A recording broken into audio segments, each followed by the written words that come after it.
Well, arrests and detainments have continued on university campuses as college officials turn to local law enforcement to restore order and dismantle pro-Hamas protest. The largest dust-up overnight occurred at the University of California, Los Angeles, where officers in riot gear cleared out an encampment and detained dozens of demonstrators. Well, yesterday, as I mentioned, the House passed the Antisemitism Awareness Act, which, if enacted, has to go through the Senate, will provide the Department of Education with increased tools to address anti-Semitism. Joining me now to discuss this is Congressman Mike Lawler, the lead sponsor of this legislation. He serves on the House Foreign Affairs Committee and the House Financial Services Committee. He represents the 17th Congressional District of New York. Congressman Lawler, welcome to Washington Watch. Thanks so much for joining us. Thanks for having me. Appreciate it. So let me start with your reaction to both the ongoing protest and finally a response that we're seeing from the White House on what has been occurring on college campuses. Well, I think it's long overdue, obviously, in terms of the White House response. I don't think there's any question that President Biden and Senator Schumer and other leading Democrats have been more concerned about their electoral prospects and the impact that these protests are having among the Democratic base. But these protests are so overwhelmingly anti-Semitic and need to be rooted out at every turn. This is not a function of free speech. It's not a function of protesting against decisions made by the Israeli government or the United States government. That's constitutionally protected. This is anti-Semitic hate at its worst. People calling for death to Jews, death to Israel, death to America, death to Zionists, calling for Jews to go back to Poland, calling for the eradication of the state of Israel. That is anti-Semitic and should be stopped, especially on these university campuses. And these administrators, starting with President Shafiq, have failed in their responsibility to ensure the safety and well-being of these students. And that's why, I have been among many, including Speaker Johnson, in being so forceful in condemning what's happening. So, Congressman, as I have read through the legislation and listened to the conversation regarding it, the main thrust is to adopt a standardized definition of anti-Semitism, which actually takes a definition that's already in existence, the International Holocaust Remembrance Alliance. And this is actually language that's been used by the State Department for quite some time.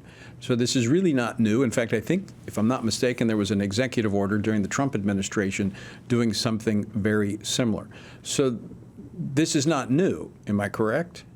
Correct. This is a definition going back to the Obama administration and continuing through President Trump and now President Biden that is widely accepted. Nearly every Jewish organization in America agrees with this definition. And it is one that identifies for the Department of Education, a very clear, concise definition and allows them to go after Title VI violations of the 1964 Civil Rights Act. What we're trying to do here is to give some teeth for the Department of Education to enforce the law by clearly identifying what anti-Semitism is.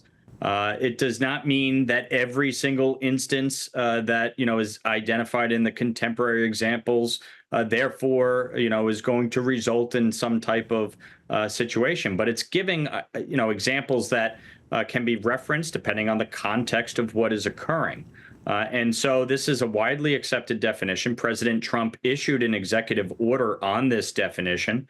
And so we're simply codifying this into law. So in addition to that, what is new is that it is now being, this addresses education, Department of Education. It's been at the State Department. Now it would be at the Department of Education by law.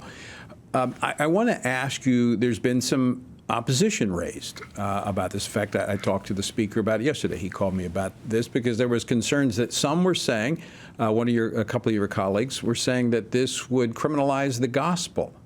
I don't see that. No, not at all.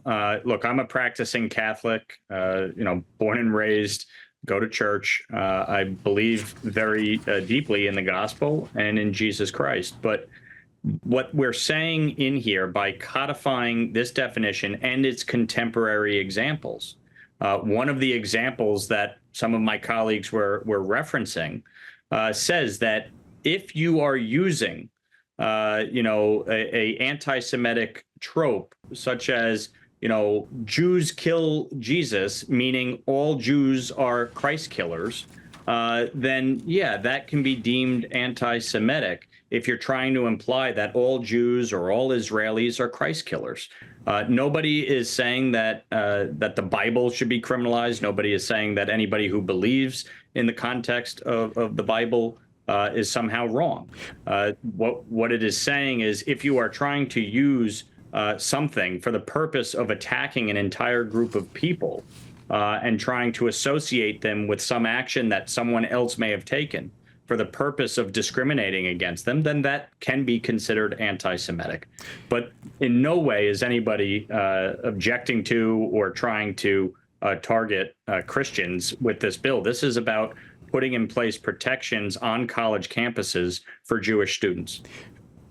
To be clear, that you reference is not in the bill. That is an example that is on the website of the International Holocaust Remembrance Correct. Association. So it's that the only thing in the bill is the definition itself of what anti-Semitism is.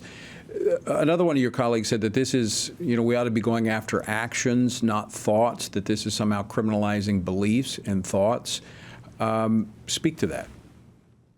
Well, listen, in 1969, Father Hesburgh, the president of Notre Dame, issued a letter to faculty and students in which he said, look, you have the right to protest. You have the right to offer your opinion. You have the right to object to decisions by the government. But the moment those protests turn violent or that there are threats of violence, you lose that right.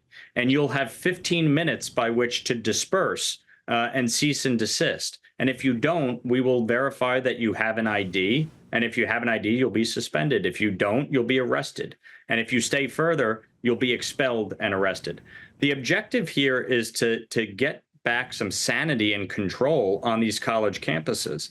We want robust public debate. People should be free to voice their opinions, their objections to decisions made by the government. Nobody is disputing that.